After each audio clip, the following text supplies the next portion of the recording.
Washington week, Nick. How's the effort in practice and the focus? It's been about the same. You know, I thought we had a better Monday than we did today, personally. But Tuesday's usually our hardest day of work, and more things go into the game plan. So that could be just more thinking and not being able to react. What's the biggest difference about Keaton Price this year from the year that he had last year? I know their offense has changed. Well, he seems to be playing with a lot of confidence, and he's throwing the ball very well. You know, last year's last year, and for whatever reason, he didn't have his best year. He'd probably be the first to say that. This year he's playing at a high caliber. He looks really good. He's getting rid of the ball. He's making some nice scrambles, and he's controlling that offense. I'm very impressed. They had a good chance to beat Stanford, and so they're a good football team. Nick, is there a noticeable difference in pace? Obviously, from last year there is, but in the way that maybe you guys run in practice, are they as fast?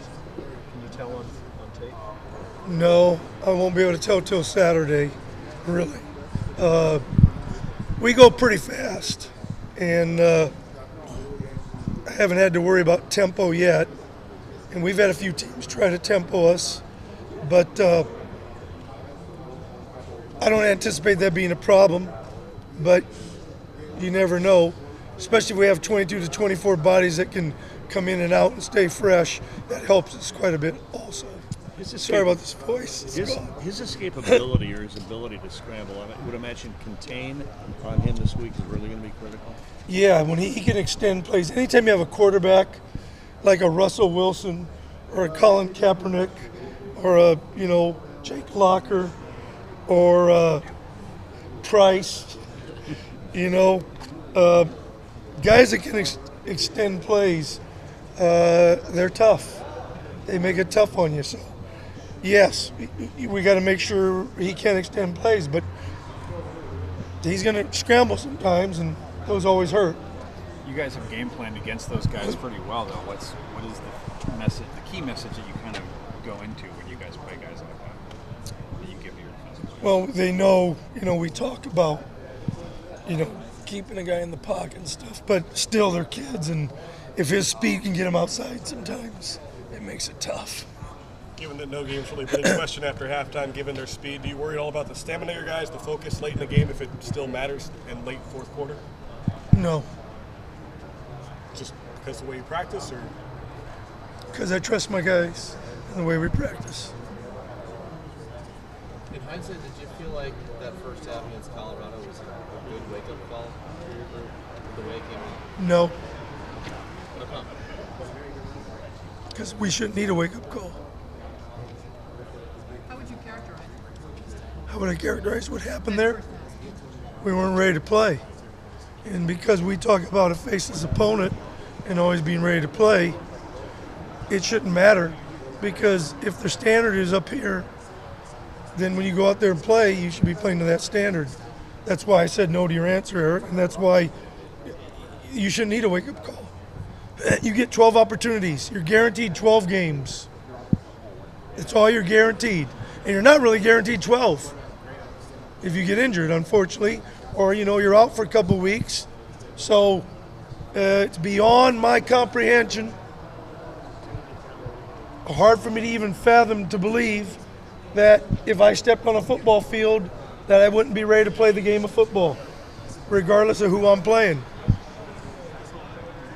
And it's not about me, but when I was a little kid, I would think if I was playing a pitcher that's going to throw the ball right over the plate and I'm going to go 4 for 4, I'd be more excited to play than if I was going to face Sandy Koufax.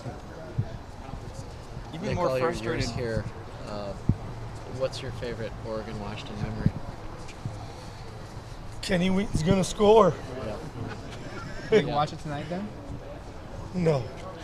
I see it every Saturday. But that's my favorite Washington memory, without a doubt. And that is probably, if it's not the most famous, it's probably one of the top 5 most famous plays in the history of Oregon football, and probably changed Oregon football because that allowed us to go to the Rose Bowl when Kenny Wheaton scored. So that was easy. Did you realize it at the time, or did you have to think about what that play meant as things unfolded? Well, I realized at the time that if we went out, we go to the Rose Bowl. So that was a big play because they were going in to score, and then Napoleon Coughlin back there, and I probably would have given the ball to him, but they didn't, and Kenny did a great job. I know game preparation-wise, you don't want things to change. You want the faceless opponent aspect of it, but do you really? How much do you appreciate this rivalry? Oh, I don't even know how to answer that, and I'm not trying to. They're all the same to me. Do you feel more frustrated with this group than years past, as far as the mental approach that they take? Probably yes. A little bit more frustrating. But as long as they keep winning, I guess I need to deal with it. But, you know, we have new guys, some younger guys. They're not as mature sometimes, but they're coming around. And Eric, to get back to your question, everybody's the same when we play them, because if we can't get geared up for the Huskies more than we get geared up for Colorado. Now, the kids probably do, but for me, it's all the same. Nick, is Sankey the best running back you guys are going to face this year? What are his challenges you face? He's really good. I